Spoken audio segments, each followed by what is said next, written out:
UFC Fight Night, Cannonier versus Imavov. We're gonna break down this card. It's happening in Louisville, Kentucky on Saturday.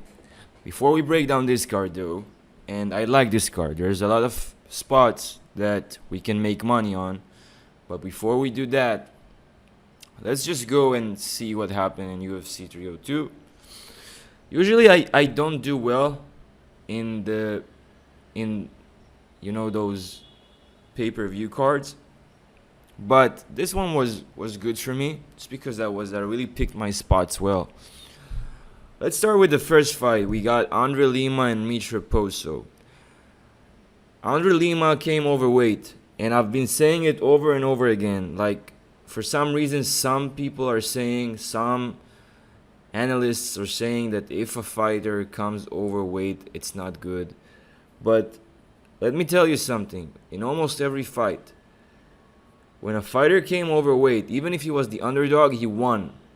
Because obviously, he didn't need to go through hell as much as the other fighter did. So he will be heavier, he will be stronger, he will have the better stamina, etc., etc. And when I saw that Andre Lima came overweight, I knew he's gonna win. Specifically for me, I had him parlayed in some bet, but what I took here was the over 2.5. I knew both of them are tough. Both of them were never knocked out. I didn't see Lima using his jiu-jitsu here. And yeah.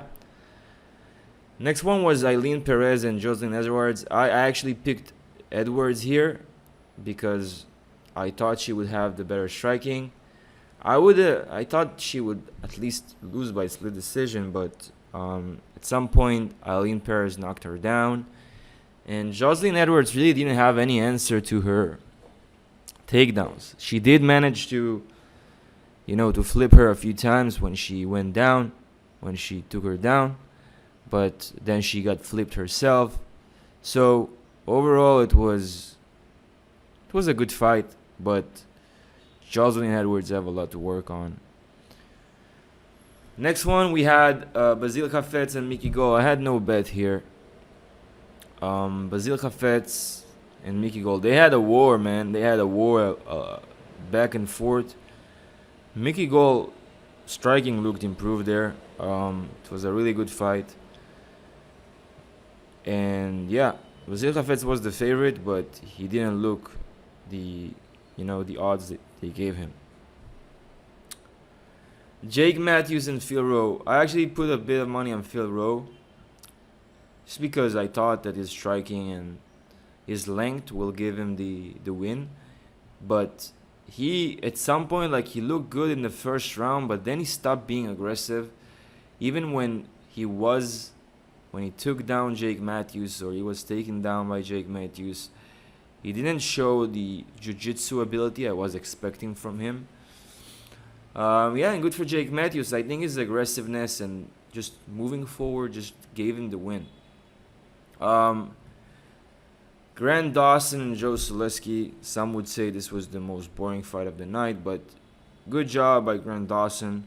It was a dog, just kept taking Selesky down, kept controlling him. I think there was over 30 minutes of control time.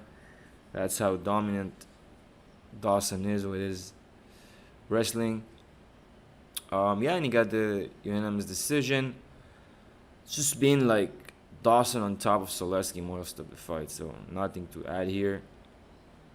Jailton Almeida against Alexander Romanov. Almeida has shown us that he still has that grappling edge.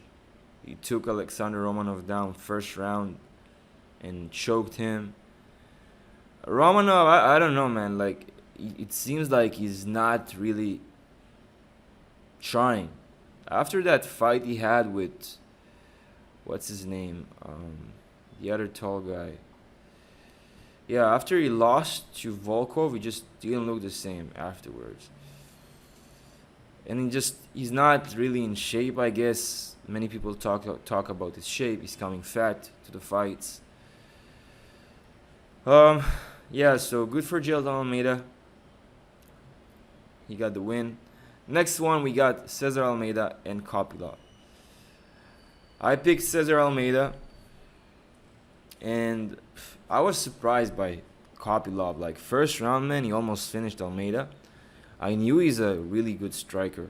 But the second and the third round, Almeida striking was better. Like, in my opinion, he won both of those rounds. All Kopylov did was just laying on top of him, not doing any damage. I'm pretty disappointed of Almeida. He didn't even try to stuff the takedowns. He would just fall. Like, there was in Kopylov's first attempt to take Almeida down, he just fell. Like, he didn't even try to sprawl. He didn't even try. Just fell. Which is like, what are you doing? Like, this is MMA, buddy. With that being said, good for Kopylov. He won. Next fight, another underdog that I picked was Zaleski. I thought he's going to finish Randy Brown in the second round. He had him in a rear naked choke position. He got the triangle. He locked him with a triangle. And, he couldn't finish him. He spent all that energy and power to try and finish him, to crank him. Didn't work. And then Randy Brown just took his own position, took his back right afterwards. And, very poor IQ by Zaleski. I guess age is coming up. He's 38 years old, You can't fight forever at this levels. So, good for Randy Brown. Surprise of the night. Nico Price versus Alex Morono. People doubted Price just because he was knocked out so badly in his last fight. But he has shown that he still got it. He looked good all 3 rounds. He managed to, stay safe when Morono initiated his grappling. And Alex Morono is a really good grappler, but he just couldn't finish him. And it's just Alex Morono looked so tired at the third round. He was just like surviving at some point. And Nico Price was still with full stamina. And that's what happens. Like, Morono could have won if he could actually have stamina, but he fought just a month ago. So, that's what happens when you fight that much. Good fight for Nico Price. Next fight, I got Kevin Holland, and let me tell you, for the first few seconds, I was worried because Mikhail started putting it on him with the striking, but then, man, he just gave him that armbar. And Kevin Holland won. He almost broke his arm there. Good thing the ref stopped the fight.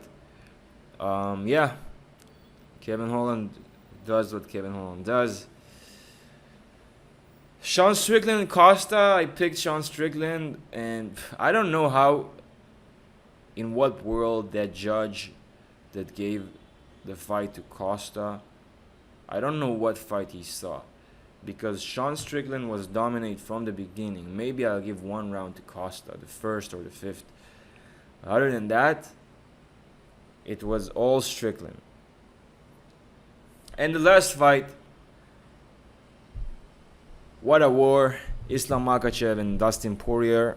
I picked Poirier to win. I put some money on him, especially live when I saw that Islam started fading. And at the 5th round, with this weird takedown, he grabbed his feet and somehow took him down and put the Darce choke on him.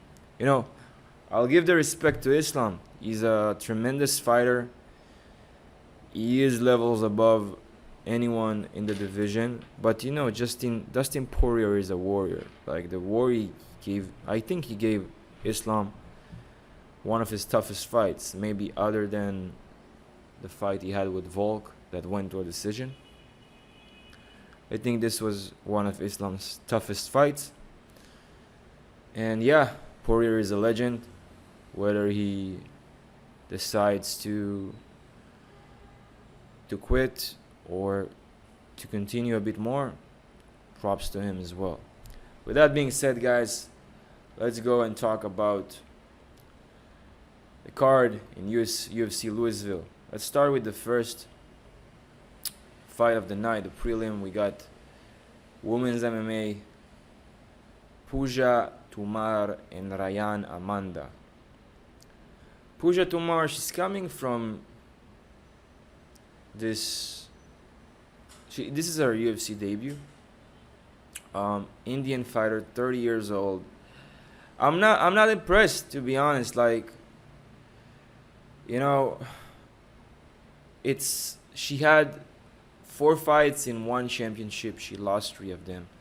She had 1 win. Then she got 4 wins in this Matrix Fight Night, this weird ass promotion. No disrespect. And now she's coming against Rayanne Amanda, which I'm not high on as well. She's not that good either. But I think she was robbed in her fight with Alencar. She should have won. But I think this is a step down in competition for her. And I'm picking Rayanne Amanda. I think she would have the better grappling and the better striking. But she should use her striking or her grappling here, because Puja Tomar is coming from a kickboxing background, Muay Thai. She had some Muay Thai fights and all that. So she should have the grappling edge here. But I just, after watching her fight last time, she just lacked volume because she was so inactive. She didn't get the win, but she had the better shots. It's just that her opponent was just kept pushing, and she just waited there, like, you know, like, what are you doing? You're in a fight. So, you know, it is what it is. I am picking Amanda. I'm not gonna bet on her, but yeah, she's the pick. Next fight, we got a banger. We got Cody Stamann and Taylor Lapilus. Cody Stamann is coming off almost a year of a break, of not fighting. In his last fight, he fought against Douglas Silva de Andrade. It was a war between these two. He managed to knock down Andrade. He managed to take him down.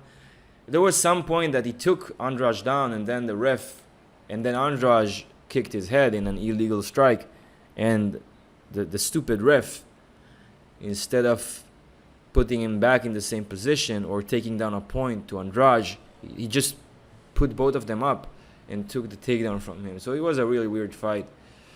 And he's taking Tyler Lapilus, who's a really good fighter on his own. He lost to Farid Basharat, nothing to be ashamed of. Farid Basharat is a tremendous fighter. And the question here would be if Tyler Lapilus will manage to stuff Stamann. Wrestling, he's coming from a Greco-Roman background. He's a good wrestler. I think he will, because we saw how his fight went with Loughran, who's again a good wrestler on his own, and they look a bit the same. Like Loughran and Stamann, they have the same build. I would say that Stamann is better than Loughran, but I saw how well he managed to take down with Basharat. I think that it's gonna be a tough fight, and I'm gonna choose Lapilus to win by decision. I like the over 2.5 here. Let's see what they give us for the over 2.5. I'm interested. Okay, so if we look here, we can see, where is that?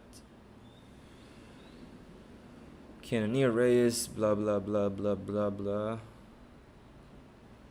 Marquez, Moura. Here we go. So for the over 2.5, over 1.5 rounds, 1.7. Nah, not really worth it, to be honest. But look at the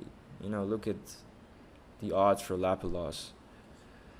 The value is definitely on Stamann, but if you take Lapilus by decision, let's see. Yeah, I like Lapilus to win by decision. I don't see him knocking out Stamann. He's a very tough fighter. I think he was knocked out only once. No, he was never knocked out. And yeah, I give me Lapilus by decision. That's my pick. Next fight we got Denise Gomes and Eduarda Moura. I like Moura here. I like Moura. I think she's the better wrestler and the better grappler. She's very big for the division. She's super big for the division. She's 5'6", 66-inch reach, 5'2". I just see her dominating Gomes with the grappling. Just keeping her there. She has good control as well. You saw what she did to Montserrat. She has good ground and pound. I don't think she's gonna finish Denise Gomes. I don't think she was ever finished. Or maybe by submission. Oh, she was finished. She got TKO'd in the past. She was working on her grappling. I see she was working on that a bit. But yeah, I don't see Moura finishing her. I do see this fight going the distance. And if we look at the odds here, where is Moura? So 165 for Moura is good. You know, I'm not saying she's not like a lock, because Gomes is dangerous, but I like Moura more. I just see the edge of the grappling. I saw how how easy she was taken down by Angela Hill, and I think that Eduarda Moura is a much better grappler than Angela Hill. Moura wins by decision, 365. Very good odds. I like it. I like it a lot. I just don't know how her gas tank would be for 3 rounds. I guess it would be good.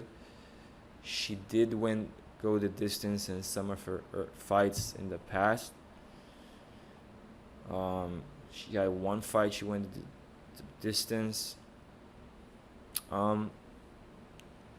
So yeah, give me Eduarda Moura to win by decision, or the over 2.5 can be good as well. Again, because both girls are tough. Over 2.5, 168. You know what? I like the over 2.5 even more than straight picking Moura, just because look at the odds, they're good. But the best value I would say is Moura by decision.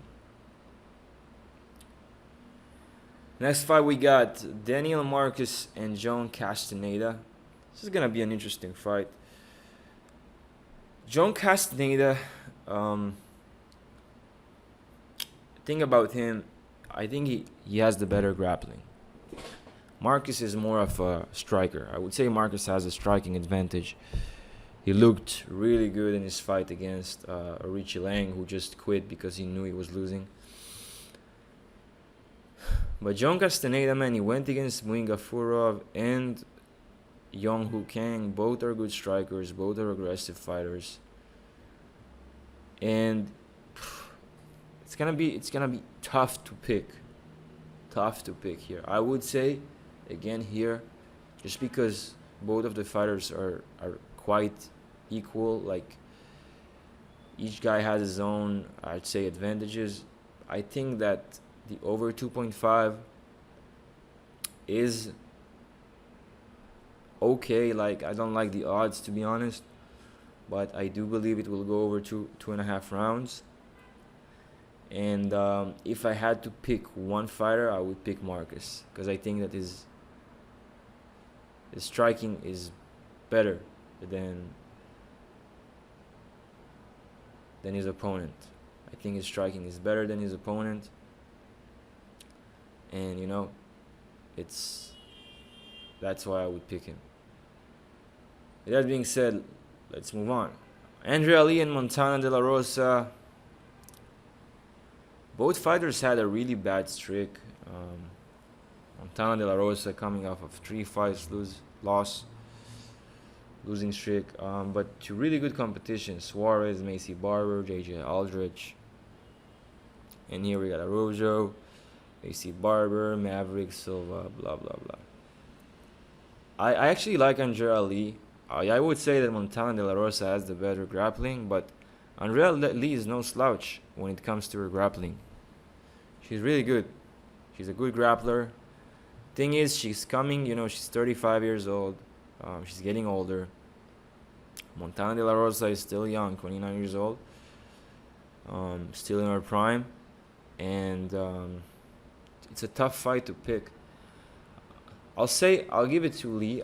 I'm going to stick with what I said. I'm going to give it to Andrea Lee. But again, guys, I like the over here. I like a lot of overs in this card. I think this is going to be an over. Both girls are tough.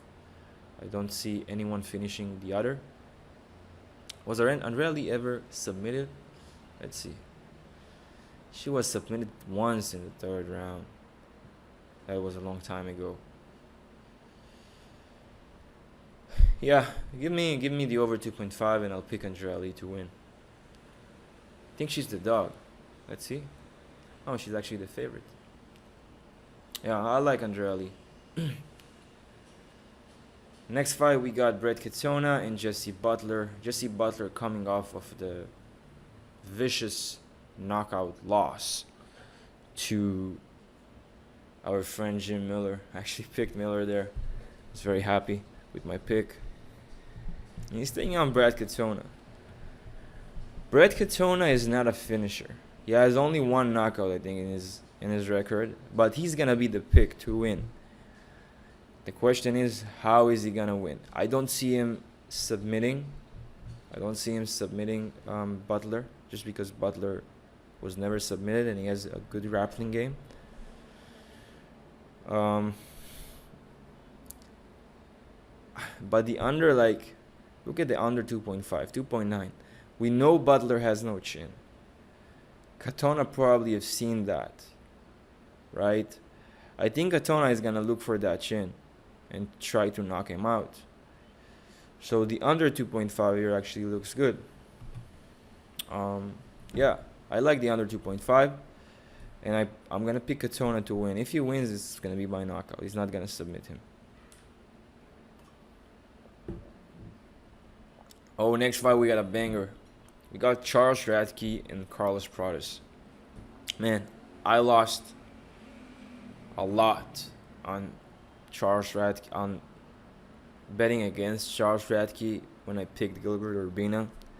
I was so disappointed. Urbina is so inconsistent. Some fights he looks like a killer. Some fights he looked like a Teletubby. At that fight, he just didn't look good. He looked like a shadow of his older self. He wasn't aggressive, no volume, nothing, just pure disappointment. And Radtke, on the other hand, looked very dangerous, very sharp. And he's taking Carlos Prates, which is a very exciting fighter on his own. Coming off of this knockout win against Trevin Giles, just came out of nowhere. This is a tough fight just because both guys are dangerous. I like the under here. I would say that right away. But who I'm gonna pick? I'm gonna pick Prates. I can't forget the performance Radtke had against Mike Metena. Just he couldn't take him down. He just looked slow. I think Prates, man, it's too dangerous. He's the favorite for a reason. So I like him to win. I think he can find Charles Chin. He got knocked out before by lesser competition. Picking Carlos Prates straight, I don't know. But maybe let's see what we get him for by knockout. Prates wins. Inside the distance, 187. That's cool. Prates wins by KO. I like it too. You get plus 100. So I like that pick. Let's see the under. The under 1.5, 2.15. I do see it going over 1.5 rounds. I do see it. I remember I picked the over 1.5 rounds when Prates fought Charles and that cashed and it was about the same odds. I do see Radtke surviving the first round.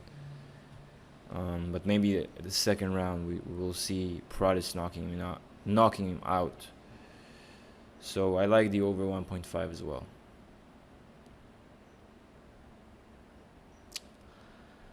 Next fight we got Thiago Moisés against Ľudovít Klein. It's gonna be an interesting fight.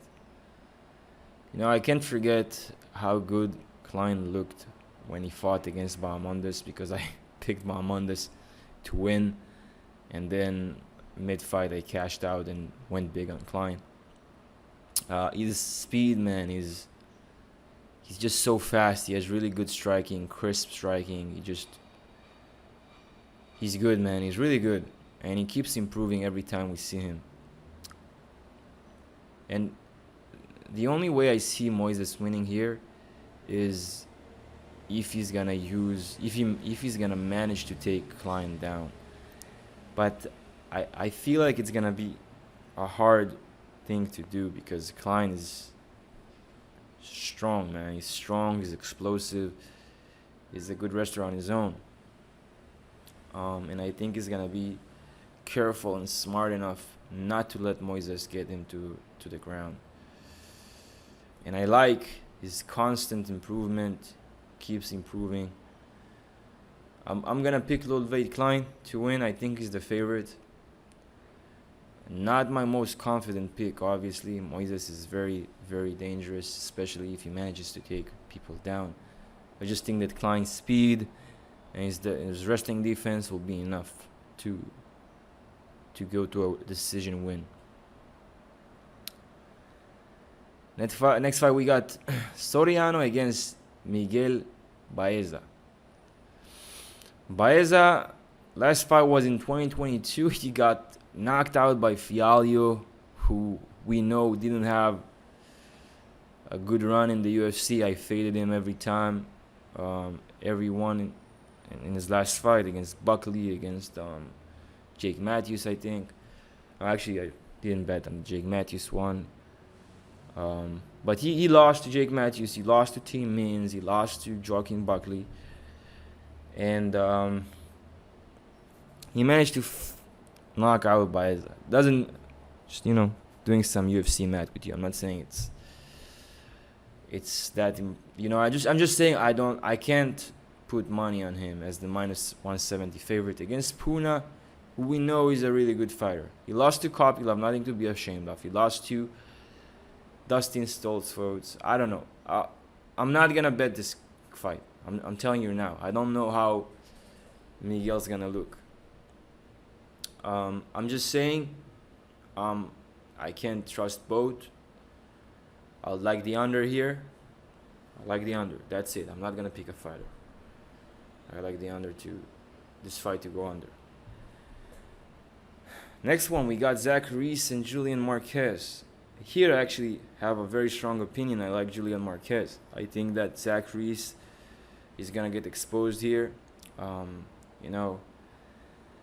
his first fight in Contender, where I picked Aronov to win, he somehow managed to get that submission. Aronov made a fatal mistake of just, instead of pushing his arm completely out, he put it inside, and then that allowed Reese to get a submission.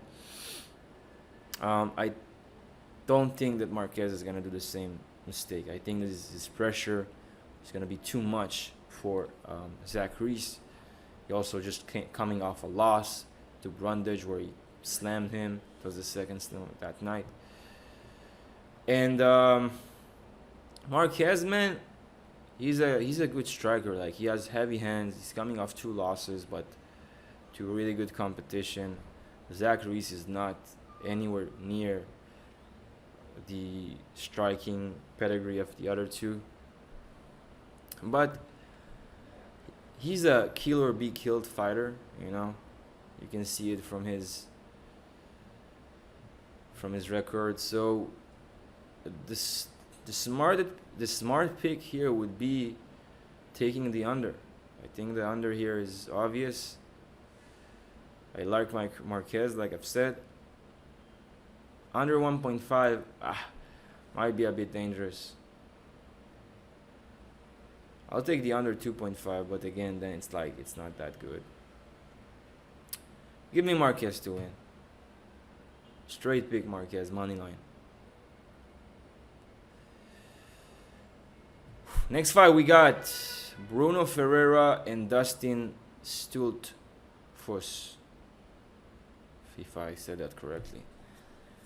I like the Hulk here. He had a really good performance against Phil Hawes. I picked the under there. And we know that Dustin Stoltzfus has no chin. We saw that in his fight against Abus. I think Ferreira can hit as hard as Abus hits. I think he's more aggressive. And he's going to manage to keep the fight standing. Because he has really good judo as well. If there's going to be any takedowns, it's going to be Brunno taking down Dustin. Just offensively. Yeah, I like Brunno Ferreira to win. And I also like the under in this fight. Brunno Ferreira, what we get for him, let's see. So the odds for Brunno Ferreira are not that good. But the under might be better. So the under 1.5 round, 174, I like it. I like the under 1.5 rounds. It's probably going to finish in the first with the aggressiveness of Ferreira. Just like it finished in the first with Phil Hawes. Next one, we got Ricky Turcios and Raul Rosas. This fight was cancelled and rescheduled and cancelled, rescheduled. I like Raul Rosas. He keeps improving. His striking looked better. His wrestling looked better. I think the loss he had to Rodriguez was really good for him. It humbled him a bit. I think he's gonna be a really a big problem in this division in the future. I like him to win. Ricky Turcios, I'm not that impressed by him. You know, he's good, but I like Rosas more here. That's my pick. Dominic Reyes and Dustin Jacoby. So Dominic Reyes is coming off 4-loss streak. Taking on Dustin Jacoby. Both are really good strikers, but I just think that Dominic Reyes is not the same anymore. He had really bad losses against Jiri and John and Ryan Spann. And Dustin Jacoby can do the same. He's a very good striker, good boxer. He has the reach. He has, like, both are pretty tall and both had reach. But I don't know, man. I just can't trust Reyes. Dustin Jacoby is coming off of a loss to Alonzo Menfield. They had a 3-round war. But man, I don't think that Reyes is the level of Menfield at this point. I'm gonna pick Dustin Jacoby. I think he's gonna find the chin and knock him out. The under is nice there as well. In main event, we got Imavov and Cannonier. Problem here is both of them looked really well in their last fight. Like, in his fight against Curtis, he was obviously winning. Okay, he was winning against Curtis. Dolice, he was dominating Dolice from the beginning, almost finishing in the first rounds. Cannonier, man, the beating he gave on Vettori, that was hard to watch.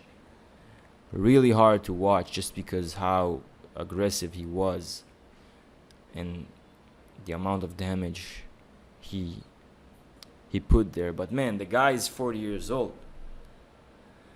At some point, time catches on you.